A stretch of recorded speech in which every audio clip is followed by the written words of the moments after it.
کئی دفعہ جب یہ واقعات ہوئے ہیں وہاں کوئٹہ میں ان لاشوں کے سامنے بیٹھا رہا ہوں. یہ باہر آیا ہوا ہے. عمران خان اور میں دونوں وہاں پہ موجود تھے تو وہ گئے تھے، لیکن جب اس وقت 100 آدمی کے قریب سزا ان کو کیا دی جاتی ہے کہ وہ چونکہ ان کے وہ محبان وہاں پہ بیٹھ کر ان کی اپنی سیاسی معاملات کے اندر قربانی، ان کو قربانی کا بکرا بنایا جاتا ہے. کھیتی کی بات نہیں ہے. میرا تو دل ہے کہ میں آج کوئٹے میں ہوتا، پہلے کیا ہوں آج بھی ہوتا، اور اگر انہوں نے آج نہ کیا وزیر اعظم تو پاکستان کے اندر آگ کا دریا بہہ رہا ہے.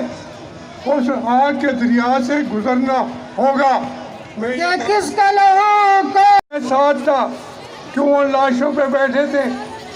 کیونکہ ہم نے ان کے ہمدردی کے لیے خاموشی سے مت بیٹھے.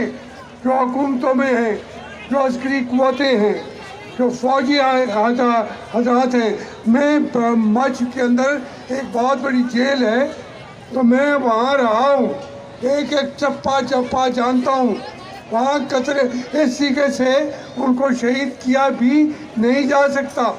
وہ سیکورٹی کا مین علاقہ ہے، وہاں پہ کھانے ہیں. وہ مزدوریاں کر رہے تھے، وہ اپنے بچوں کے پیٹ پال رہے تھے. اور اس کو کیوں مارا، کس نے مارا، اس کا جواب ہے ہماری عسکری قوتوں کے پاس ہے. وہ جواب دے قوم کو. عمران خان کی تو کوئی حیثیت نہیں ہے. وہ پہلے بھی وہاں نہیں گیا تھا، انہوں نے کہا تھا تو گیا تھا. اب بھی انہوں نے روکا ہے تو وہ رکا ہوا ہے. اس کی اپنی کوئی حیثیت نہیں ہے، کوئی بڑے فیصلے نہیں ہیں. وہ ہم اس وقت عمران کے خلاف بھی اکٹھے نہیں ہوئے. وہ تو ایک ان کی جو معصوم خواہش تھی، جو انہوں نے کہا کہ ہمارے پاکستان کا سربراہ ہمارے پاس آئے کہ استعمال کر کے نہیں. وہ جو شیعہ کی بات کرتے ہو وہ ہمارے خون کے اندر ہے.